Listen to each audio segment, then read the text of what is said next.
Assalamualaikum warahmatullahi wabarakatuh. Bismillah, alhamdulillah, wassalatu wassalamu ala rasulillah Sayyidina Muhammad ibn Abdillah wa ala alihi wa sahbihi wa man tabi'alah wa la hawla wa la quwwata illa billah. Amma ba'dah, pemirsa muslimin muslimat, dalam kajian Ramadan di tahun ini rahimakumullah, pertama dari kata yang patut kita haturkan kehadirat Allah Subhanahu wa taala hanya ucapan alhamdulillahirabbil alamin, karena berkat dengan maunah rahmat dan ridha Allah kita bisa mendengarkan kajian Ramadan di siang hari ini dalam keadaan sehat walafiat, dan mudah-mudahan kita bisa mengambil manfaatnya fid dini wad dunya wal akhirah.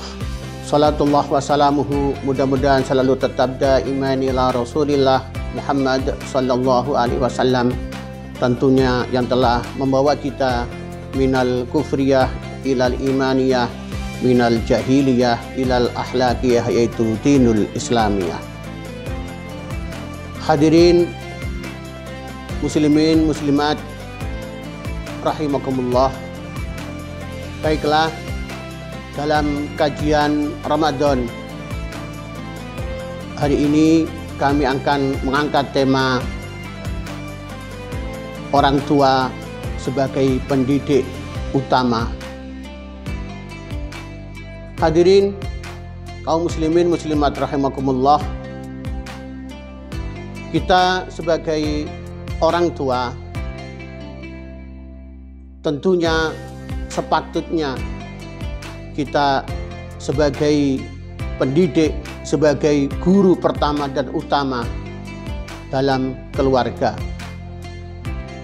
Di samping itu kita tentunya menjadi pemimpin juga di dalam keluarga itu, sebab dalam keluarga terdapat ibu, anak, dan bahkan cucu. Sebagai pemimpin, tentunya kita akan dimintai pertanggungjawabannya dari apa yang telah kita pimpin. Sebagaimana Rasulullah Shallallahu Alaihi Wasallam bersabda, "Kullukum ra'in wa kullukum mas'ulun an ra'iyatih." Setiap kalian adalah seorang pemimpin, seorang penanggung jawab, dan akan dimintai pertanggungjawaban dari apa yang telah dipimpinnya. Muslimin muslimat, kajian Ramadan rahimakumullah, kita sebagai orang tua, sebagai guru yang pertama dan utama, tentunya kita berkewajiban untuk bisa melindungi, mengayomi, dan bahkan menjauhkan diri kita dan termasuk keluarga kita dari kejahatan, dari kemungkaran, dan bahkan yang paling penting adalah bagaimana bisa menjauhkan dari api neraka. Juga sebagaimana Allah Subhanahu wa taala berfirman dalam surat At-Tahrim ayat 6, A'udzu billahi minasyaitonir rajim. Bismillahirrahmanirrahim.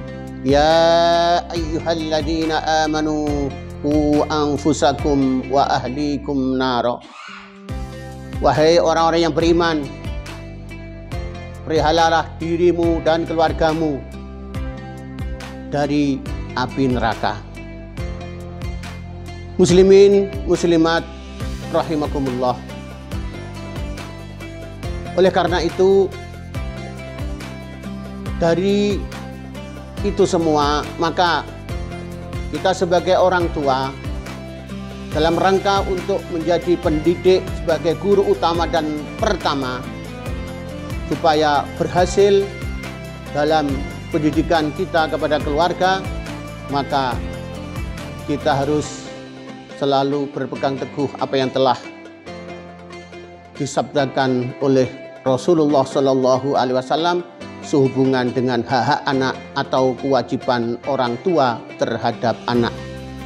Sebagaimana Rasulullah Shallallahu Alaihi Wasallam bersabda, hakul waladi alal walid ayyuhsina ismahu wa ayyu'allimahul kitabata wassibahata warrimayah wa alla yarzuqahu illa tayyiban wa ayyuzawwijahu idza adraka.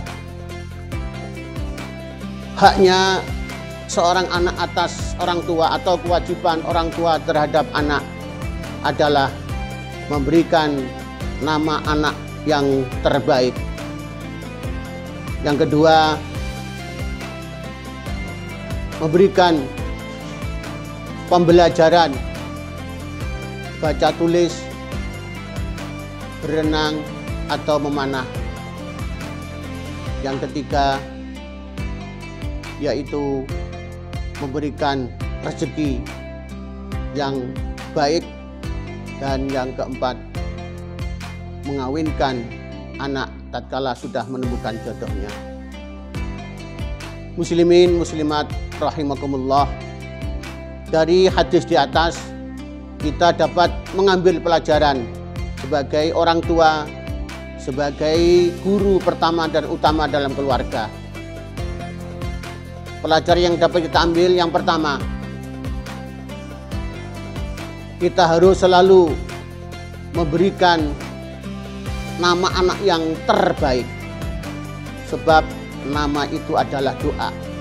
Di samping doa, anak menjadi bangga dengan nama itu.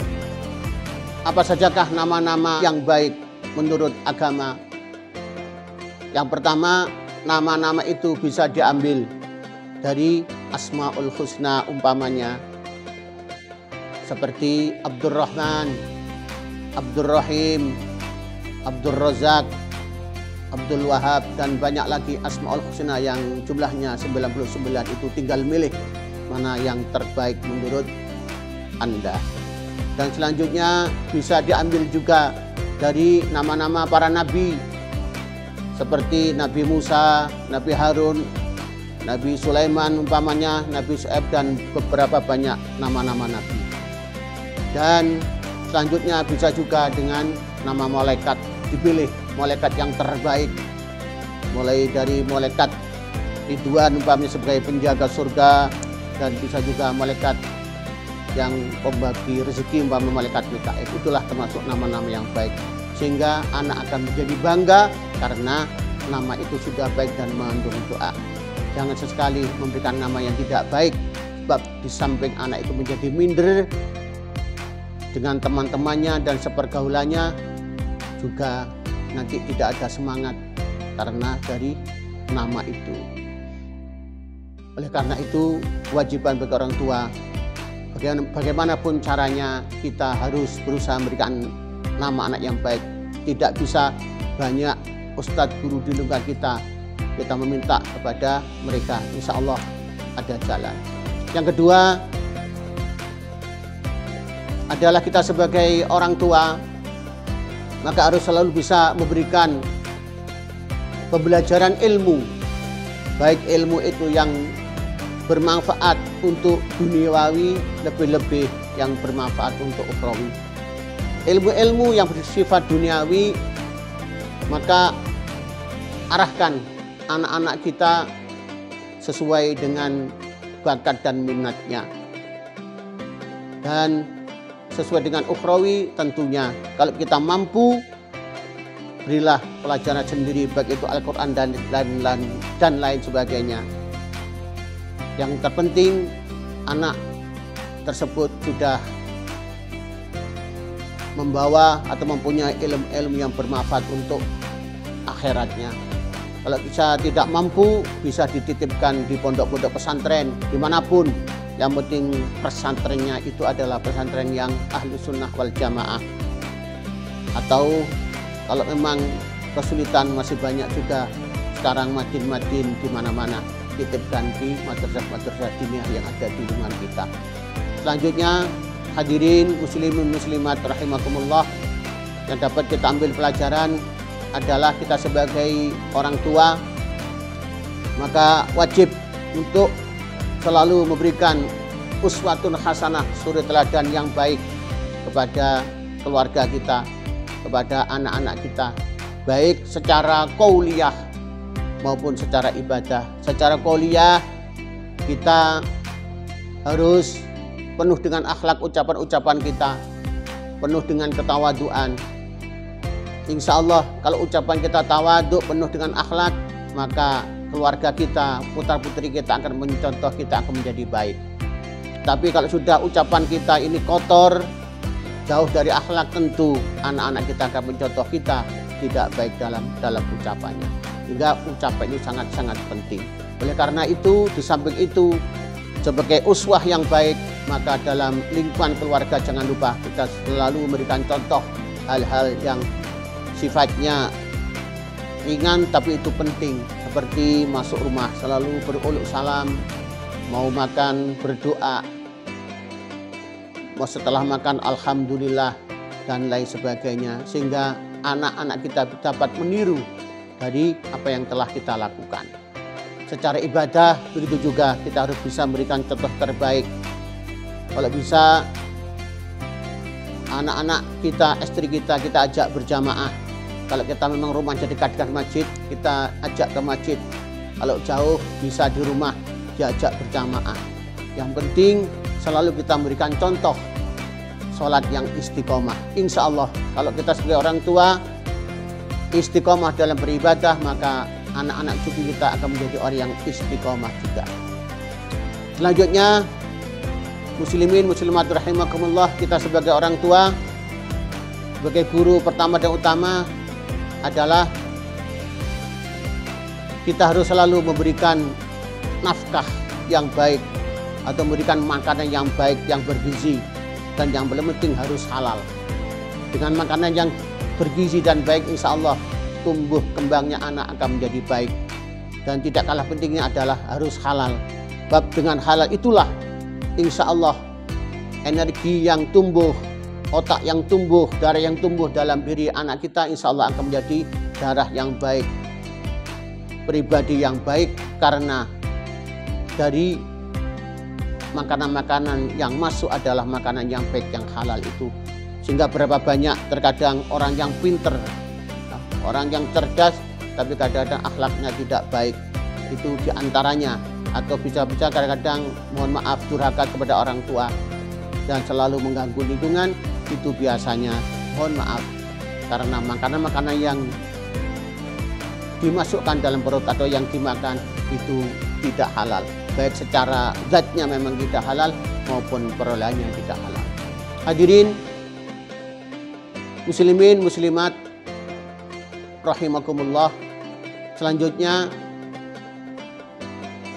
kita sebagai orang tua, sebagai guru pertama dan utama adalah yang terpenting untuk anak kita. Jikalau anak kita sudah dewasa, sudah cukup umur, paling tidak sudah umur 21 ke atas lah, walaupun secara undang-undang pernikahan umur 19 sudah bisa, akan tetapi secara psikis kalau anak kurang dari 20 tahun itu masih labil. Nah, tapi kalau sudah lebih dari 20 tahun insya Allah anak itu sudah kuat, baik secara mental, secara fisik dan lain sebagainya.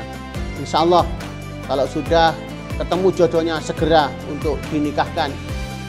Kalau sudah umurnya sudah cukup tadi. Dengan demikian insya Allah kalau anak sudah cukup, sudah ada minat menikah dan jodohnya sudah sekufu dan baik, insya Allah anak itu akan terwujud nantinya menjadi keluarga yang bahagia, yang sakinah, mawaddah, warahmah, dan mudah-mudahan barokah fi dini wa dunya wal akhirah.